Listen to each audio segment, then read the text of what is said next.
Está vivenciando uma série aqui na igreja e hoje a gente termina ela.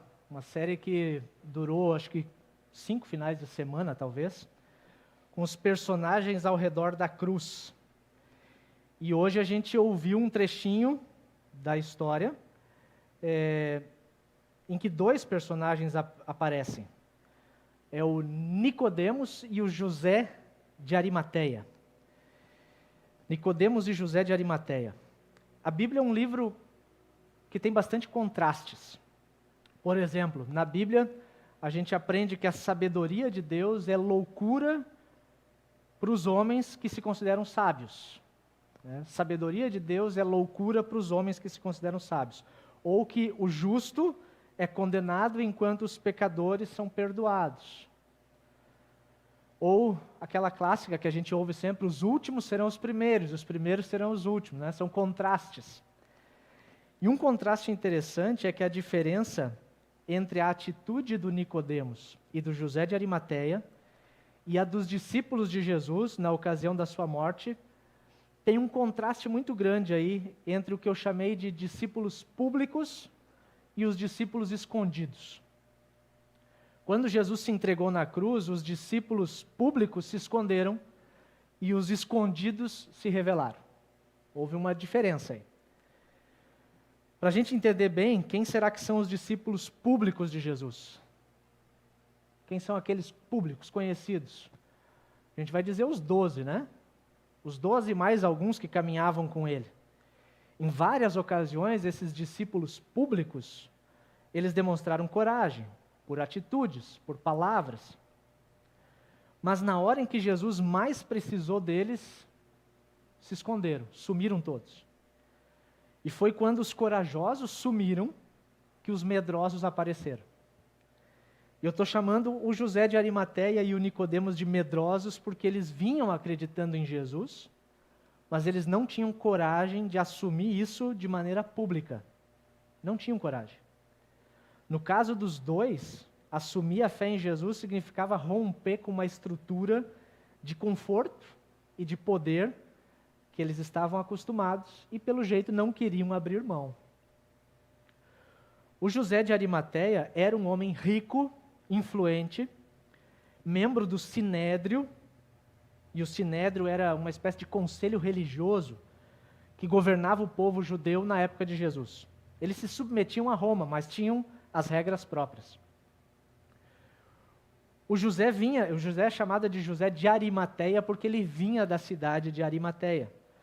A Bíblia diz que era discípulo de Jesus, mas era um discípulo em segredo, porque ele tinha medo dos judeus.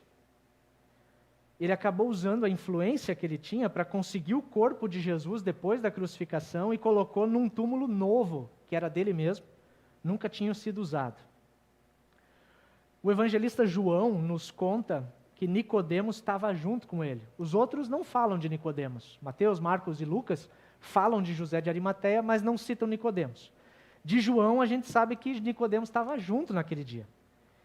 Nicodemos também era um fariseu. Era um líder religioso, também membro do Sinédrio. E o começo do evangelho de João nos conta que Nicodemos procurou Jesus à noite, com medo de ser visto pelos outros líderes religiosos. Nicodemos perguntou para Jesus o que significava a vida eterna. Numa outra ocasião, que eu apenas cito o texto aqui para a curiosidade de vocês, em João 7, os líderes estavam condenando Jesus e Nicodemos aparece de novo na história. A primeira vez é em João 3, depois em João 7, depois lá no final de João. Nicodemos aparece na história até arriscando alguma pontinha de coragem na defesa de Jesus, mas logo ele se calou percebendo que ele ia ser ridicularizado pelos seus colegas. O José de Arimateia aparece no Evangelho somente nesse relato de sepultamento. Só ali, não aparece antes nem depois. E vem a informação de que era um discípulo em segredo, porque ele tinha medo dos líderes judeus. O João capítulo 12 até nos dá uma ideia de que não era só os 2 que eram judeus, líderes judeus, e que estavam com medo, estavam sem coragem de assumir isso. Porque diz a Bíblia que ainda assim muitos líderes dos judeus creram em Jesus.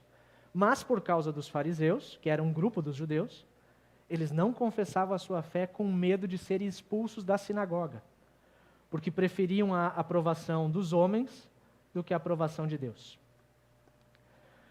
O fato é que naquele dia da crucificação, quando os discípulos públicos se esconderam, não sobrou Pedro, não sobrou Tiago, não sobrou João, foi todo mundo se espalhando, né? Os públicos se esconderam, foram os discípulos escondidos que tomaram coragem. E José pediu permissão para o governador Pilatos para tirar Jesus da cruz e dar um sepultamento digno para ele. Isso foi concedido provavelmente pela influência que José de Arimateia tinha. Se fossem os discípulos comuns, não seria liberado. Nicodemos ficou sabendo que José tinha conseguido permissão para enterrar Jesus no seu próprio túmulo e tomou a decisão de ajudar. Ele talvez tenha enviado servos até a sua casa, ou ele foi pessoalmente, mas foi buscar 35 quilos de mirra e de aloés. São produtos para embalsamar, né, o corpo. Nem tanto para embalsamar, mas para misturar o cheiro, né, da decomposição que um corpo traz, para tornar isso mais agradável. E chama a atenção a quantidade, porque não era comum isso, 35 quilos. Era a quantidade suficiente para enterrar um rei digno de toda honra. José comprou um lençol de linho e juntos eles envolveram Jesus nas faixas, colocando mirra e aloés em cada camada do linho, nas dobras, com muito cuidado. E olha só que ironia, um túmulo incrivelmente perfumado depois de uma crucificação tão dolorosa. Eu acredito que a maioria de nós já viu coisas parecidas, quando às vezes um sentimento de culpa faz com que a gente queira dar mais conforto para o corpo de um falecido do que o conforto que ele tinha enquanto estava vivo. Já viram isso acontecer, né? Eu fiquei me perguntando, será que o Nicodemos também estava tentando compensar pelas oportunidades que ele perdeu, e ele teve algumas oportunidades de dizer, sim, eu creio em Jesus, e não disse? Juntos eles envolveram o corpo de Jesus naquelas especiarias, nas faixas de linho, deitaram o corpo naquele túmulo recém-adquirido do próprio José. Juntos, o Nicodemos e o José de Arimateia fizeram as últimas boas ações para um corpo dilacerado, rolaram a pedra, tampando a entrada do túmulo. Era tudo o que eles conseguiam fazer. O discipulado público daqueles dois tinha começado não aos 45 do segundo tempo, mas começou depois dos pênaltis já cobrados e a torcida ter deixado o estádio. Foi depois. Tarde demais para trazer qualquer alegria para Jesus, tarde demais para trazer qualquer alegria para eles mesmos. Afinal, estavam lidando com um corpo morto. E como é ruim quando a gente chega tarde demais, numa situação que a gente percebe que a gente chegou e não resolve mais nada. Está pronto só depois que a vida se foi. Perceber que poderia ter acontecido algo de especial, mas a oportunidade já passou. E de certa forma essa é uma mensagem do José de Arimateia para nós. É como se ele estivesse dizendo, não façam como eu fiz, não sejam como eu sou. A história não termina assim. Quando os dois deram de costas para o túmulo, deixando aquela pedra grande fechada na entrada, José de Arimateia e Nicodemos não faziam ideia do que estava acontecendo. Os corações deles, tão pesados quanto aquela pedra, não poderiam imaginar que todo aquele trabalho que eles tiveram, preparando o túmulo, o corpo, tudo foi inútil. Porque no domingo, bem cedo, os panos de linho estavam dobrados dentro do túmulo. A pedra tinha sido afastada. Aquelas especiarias cheirosas que Nicodemos trouxe, até aquelas que a Maria Madalena trouxe, a Maria, mãe de Tiago, a Salomé, tudo isso se tornou irrelevante. Graças a Deus, aquela mortalha, as especiarias, o túmulo, tudo isso não importava mais. Jesus estava vivo, ressuscitado. Só que aquele pouco que os dois tinham feito, aparentemente tarde demais, não tinha sido tarde demais. Tarde demais se Jesus não tivesse vivo. Jesus tinha ressuscitado e Jesus sabia quem tinha se importado com ele naquelas últimas horas tão difíceis. Assim como José, pode ser que alguém também tenha desperdiçado longos anos do seu relacionamento com Deus. Mas nunca é tarde. Nunca é tarde demais para Jesus. Só vai ser tarde demais quando os nossos olhos se fecharem para essa vida. Aí sim é tarde demais. Enquanto nós estivermos vivos, Jesus ressuscitado está pronto para receber quem quer que venha a Ele. Seja aquele criminoso malfeitor na cruz, seja Nicodemos, José de Arimateia ou qualquer um que me ouve e pensa agora. Existem muitos lugares no mundo onde o único jeito de seguir a Jesus é em segredo. Isso existe, sempre existiu e vai continuar existindo. Perseguições aos cristãos. E isso em si já é uma cruz para ser carregada. Mas graças a Deus não é o nosso caso. Nós podemos falar de Jesus, temos liberdade para isso, podemos amar como Jesus em qualquer lugar. Somos livres para confessar Jesus como nosso Salvador. E hoje nós temos 6 jovens diferentes que vieram aqui exatamente para isso, para dar um testemunho público de que creem em Jesus e que querem seguir firmes nessa fé, não só pela sua vida, mas por toda a eternidade.